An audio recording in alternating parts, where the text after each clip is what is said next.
Hi there, I'm Judi Vitale here with your weekly horoscopes at work from readthestars.com. It is going to be a humongous week. That's bigger than huge. The first thing everyone's going to be very happy to hear is we will have Mercury stationing to direct motion on Friday. Now, this means that Mercury Retrograde is over, but give it a couple of days. Give it through the weekend, especially always because Mercury just takes a day or so to kind of wake up out of his dream state and say, okay, I'll let people communicate. Your car can work and your computer can go back to being the way that it was. You know, Mercury Retrograde is a great time to uncover the flaws in the things that we need to fix, and now we'll have them fixed and be able to go on to the next phase.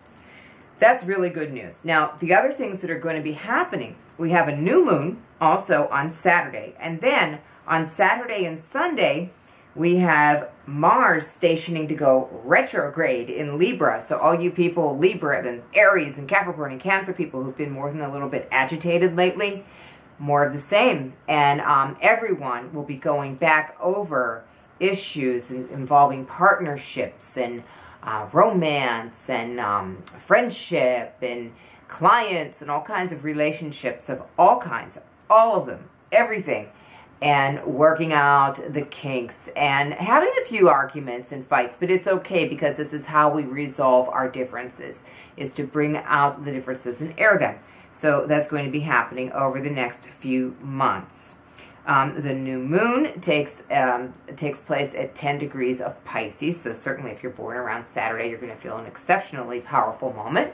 Anybody born around the end of a month that has to do with the mutable signs of Pisces, Gemini, Virgo, and Sagittarius will feel this moon very powerfully. But it's also about our hopes for the future. So this is the time for us to truly put forth what we hope for the pretty immediate future, like when spring comes in just a few weeks.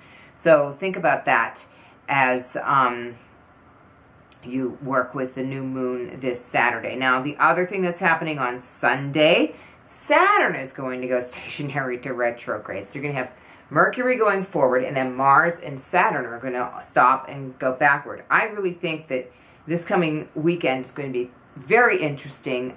Anyone who covers any kind of news is going to be quite busy. There's just going to be a lot of stuff happening, because any time that the planets stop to change direction, it triggers off events. So, you know, just look for some things to happen. And then there's one other thing that isn't small in and of itself, but, you know, in light of all these other things, it's like when you're putting together a newspaper, you have the big headline, the bold headline, the bold headline. Here's another bold headline for you. Jupiter is going to make a square to Uranus. Jupiter is in Cancer now, and it's going to make a square to Uranus in Aries, and Jupiter is going to activate Uranus, and it's going to also set off the whole Uranus-Pluto square. The whole craziness is going to be set off. Mars is in there as well. When this occurs, it's basically an inflation of our need to just change everything. You know, if you want to renovate your house, that's one thing, but always make sure that you can afford all of the things that you set out to do. And this applies to our personal lives as well as to geopolitics. When we want to change everything, that's all well and good, but you have to have a plan as to what you're going to replace everything with. And it's important to remember that now in all of our personal dealings, and it's important for us to send out energy to places where there is a lot of turmoil. And, you know, you can pick your place on the globe at the moment, and we can hope for the best there. The people will, the diplomacy and intelligence and the ability to reach out for new solutions will overcome that impulsive desire to just destroy everything. So day to day, really quickly, because I've taken a lot of time already telling you about the big events. Monday we have the Sagittarius moon until 4:25 a.m. And then at 8:50 a.m. we go into Capricorn. And Monday's going to be an okay day for work, probably the best and most peaceful of the week. Tuesday gets a little bit icky because of the moon in Capricorn. We're going to set off moon square Uranus, moon opposite Pluto, or I'm sorry, conjunct Pluto, moon opposite Jupiter, and moon square Mars. And so all of these things are going to, you know, all the agitation gets stirred up on Tuesday. Wednesday also not too bad. The morning hours will have a void, of course, moon. we'll have the moon conjunct Venus, and then we have the Jupiter-Uranus happening on Wednesday, which makes that all not so calm, okay?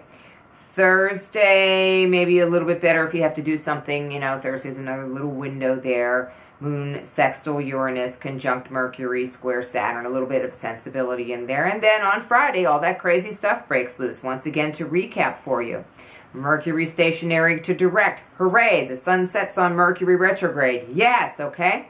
Sun trine Jupiter. So there's a lot of hope and good feelings about that. And then on Saturday, we'll have the Mars station and the new moon taking place very early in the morning. And then on Sunday, the Saturn station and also Venus square Mars. And so there's going to be a lot of kibosh on relationship issues. And people who think they're in a good positive negotiation could face some serious obstacles when this happens. I don't mean to like portray gloom and doom at any period of time, but I just think that this is a week when we all need to be very cautious about that fuse that leads to our tempers exploding.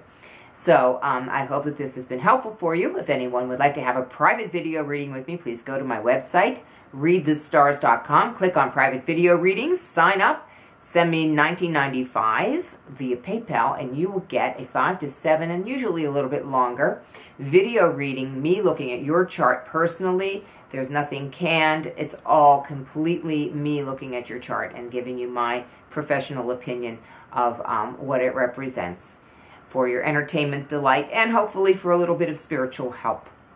Also, you can reach me for personal appearances. I will be at the Journeys of Life bookstore in Pittsburgh again this coming March. I'll be coming up to New York City very soon. If you'd like to make an appointment with me in New York City, please give me a call or send me an email and set something up. I'll be coming up there much more frequently. My situation is changing, and I feel that I need to really put my focus on my mission as an astrologer. So I will be out there and here to serve you. I hope I'll hear from you soon. Meanwhile, just go and see what's happening at readthestars.com.